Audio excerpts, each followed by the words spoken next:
So we did most likely trade guys. My top two were Murray and Anunoby. Your number one was Mitchell. Who's your number two? D'Angelo Russell. I mean, this isn't going to be like sexy and creative. I know you love like the crazy ones, but when we saw the contract extension for D'Angelo, it was $17.3 million this year with a player option at $18.7.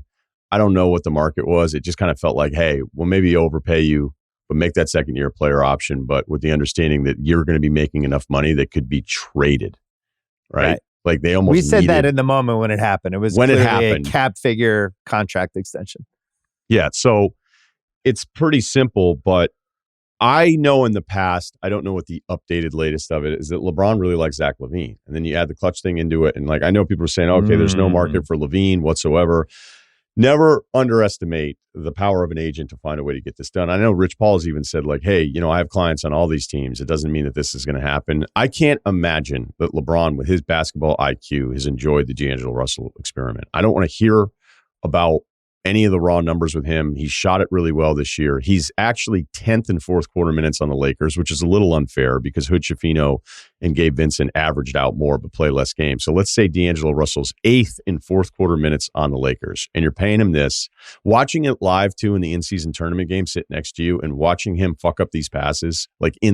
I've seen it enough for the years, the TV. Everybody knows I'm not a fan, but then to watch it live where it's like, do you have any intensity to you? Is there anything that's intense about like big possessions and big decisions? So on top of that, he's been a net negative on defense his entire career. If you look at the box score stuff, I think that might be the fit. Like what I know Chicago's hoping, like, what's the asset that we get? I mean, I don't know that anybody's in love with Rui Hachimura. And there's also some restrictions on when LaVine could be traded and because of Rui's contract and that kind of stuff and when it clears. But I think that's the simple fit because I know in the past LeBron did like LaVine.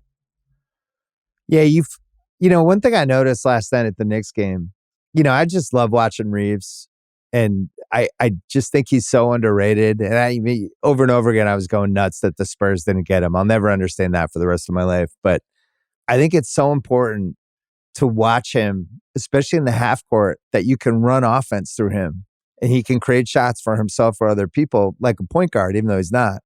But he plays so well with those guys. He's so inclusive that they don't need Russell when you have LeBron and you have Reeves at the end of these games, right? You need just somebody who can play off him, who can hit threes. I'm with you, LaVine. I don't think there's a LaVine market. It's 40, and then it just keeps going up. It's 3 years after this in the 40s. LeBron's not going to care because he wants to win now. And just watching what I watched last night, where Cam Reddish was playing crunch time for them, and Zach LaVine's better than Cam Reddish. He's just more dangerous. You think? You have to worry. Yeah, you just have to worry about him a little more. You can not like Zach LaVine. I don't think you're allowed to say that Cam Reddish is better than Zach LaVine. I look at it as better than Cam Reddish. He just is. If the market's that depressed, and then you have, the Bulls have actually won a bunch of games here with LaVine out, which is his own topic. Which was the most predictable thing of the Kobe White part, I guess, wasn't predictable that he turned into what he's turned into. But yeah, like I had a couple Zach LaVine trades, and they're basically just salary dumps. Like one of them was him going to Detroit, right? And then and Chicago getting Monty Morris and Joe Harris, and then Isaiah Stewart goes to OKC, and Chicago gets Ousmane Deng. And that's basically what you get for Zach LaVine. I had another one where Chicago gets Gordon Hayward and Terry Rozier, and Charlotte gets Zach LaVine and Lonzo Ball. And they could reunite the Ball brothers, and Lonzo's got a year left. Hayward's an expiring. Rozier's having a good year. I don't even think Charlotte would do that. And just every time somebody's like, oh, how can Zach LaVine not have a home? Like, just go through all the teams and ask yourself who's trading for a guy that's averaging 40 this year. He's got 3 years left after that. And his team immediately played better as soon as he got hurt. Not to mention the eye test, he looked miserable and he doesn't play defense. So this to me feels like a classic LeBron salvage. I'm with you. Like this is like LeBron rejuvenated J.R. Smith. J.R. Smith was like basically out of the league, and he figured out how to make him a guy who could play for 3 straight playoff series. I think he'll be able to figure it out with Zach LaVine. And if he doesn't, he'll leave. Well, you and I were talking last night. It's like, well, normally in the past, it's like, hey, trade for this guy. And then it's like, it doesn't work. And I kind of agreed with you last night on the phone call. But I mean, how many more years does he have left that he would want to leave? Like, do you think there's another chapter to LeBron being like, hey, I'm going to chase a ring somewhere else and leave Los Angeles where it's clear that, this is a place he wants to be? I don't know. I think I agreed with you last night on the phone. And then when I thought about it this morning, I was like, do we really think LeBron's going to have, does he have one more, I'm out of here? Like Anthony Davis gets hurt, the trade doesn't work. Then he's like, hey, let's go play it in Denver. I love skiing. Like, do you think he has that in him? I think he's got this year, and you got Davis the extension. And the only reason to stay next year would be his son's going to be a senior in high school, right? So maybe you could say, all right, he's definitely got one more Laker year. I'll tell you this, from watching him in person a couple times, it feels like he's got like 3-4 years left. This has turned into the Brady quarterback thing. If you told me he's going to play until 2027, I'd believe it. I have no counter. Yeah, no, he looks great. He looks fast. He's explosive. I was telling you last night on the phone, it was so funny to watch him on defense where he just is conserving max. He just doesn't move on defense. He like go to a Laker game, and I'm not even criticizing him on it. He just figures out the spots to stand where he could basically just rest and which guys that he could just play off of and not have to move. And all he's doing is saving his energy for the other side or for quick, explosive stuff. And it's smart. It's what he should do.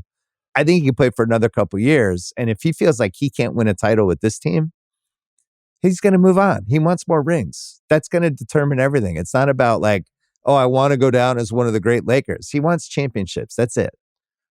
You're right about how he finds his spots, which is a compliment to him. The only time it bothers me is that I don't want you looking at your teammates for a bad defensive rotation when you were the bad rotation. Okay, that's always going to bother me when he was awesome and he did it on defense. Right. And I have no issue with everything that you pointed out because I was noticing last night too. Like he had Hardenstein as his assignment, and he's like, okay, like if you're going to play him further away, I'm not going to deal with this. It may have been why Hardenstein had a ton of rebounds, but I'm amazed at the stretch where in the beginning of the year I thought like, oh, this might be the first time we start to see some of those bad physical nights. Now he's usually due to miss about 20 plus games. Because the side to side stuff felt like it was a little sloppy the first month. He could still go up and down. Yeah. But going left, right, trying to stay in front of guys. It was the first time he started to look a little old. But I think lately he's looked great. Well, that spin move that he had late in the fourth quarter at the baseline where he just went, I'm like, where did that come from? Like that Here's like a classic LeBron story. And this is why when everybody talks about how smart he is, like we were watching it and laughing as it was happening. They have a jump ball and I forget who the jump ball was, but it was clear the Lakers were going to win and they were all lined up. And then LeBron all of a sudden is like, no, you go there, you go there. And he's like basically arranging the jump ball. And he ends up, it's on the Knicks side, Knicks basket. He's in the circle toward midcourt and he puts Davis closer to the basket. The tip goes to Davis and LeBron just fucking jets. And Davis gets it and just whips it and LeBron gets the layup. But LeBron figured it out like 25 seconds before the jump ball. And I was like, this is why he's going to play till he's 45. Like he's just smarter than everybody. The Knicks had no idea he was going to do it. But it's just these little advantages that he has with the IQ. And then the fact that when he goes to the basket, he's bouncing off dudes. And if it doesn't go in, they're going to call a foul because it's LeBron James. He has all these edges that he just uses game to game. It's really impressive. Yeah, the fact that the Knicks allowed themselves to line up that poorly on that big of a possession at a set or jump where you already know, like there's a gap for both teams because of the math of the other 8 players, but the gap for the other team can't be towards their basket. It was hilarious. Tibbs had like almost a stroke watching. Finish, yeah, I know. But to finish the LeBron part of it, like I expected the bad Dirk year by now, where it's like you're still playing, but now it's over physically. And whenever that is going to happen, because I think he's going to have a really hard time not playing. Like everybody, when they're great, says, I don't want to play when I'm any diminished version of myself. And you're like, yeah, that's what you guys all say until you're the diminished version. You start lying in the mirror. And then once you accept the truth, you're like, you know what? This is still fun. I can travel. I'm still in the spotlight. Whenever LeBron is playing, it's going to be a big deal, and that's going to be a hard thing for anyone to walk away from that kind of attention. But he's still good. He shouldn't walk attention. away. Like, what would he be walking away from? That's not what I'm saying. I'm just saying, like, the years that I thought, like, hey, it's still kind of fun. He's around and they're restricting the minutes, but I mean, it's over. It's over. I can't believe it hasn't happened yet. So that means that you're right. If he wants to have those seasons might be 2 years from now. Yeah. Like, he could just go, he could just be like, I really like what Minnesota's doing. I'm just going to join the Timberwolves. You really think he would do that? Bench. I don't know. I think he wants rings. I don't know if he would do it. I think he wants rings. Unless it's, the back to the sun thing that's always been a big part of this. I mean, this hasn't been a secret. Like, does a team go, hey, do us a solid? But again, the team that would do that would be a team that is just lukewarm. Like, hey, we'll bring you. That's not a team that's winning a ring. Yeah, it's like a 6 or a 7 seed. Yeah. One thing I was thinking about with him compared to Brady, because Brady's the other one that it just kept going way longer than we expected. Brady had a couple tricks that he would play where, he would try never to take big hits.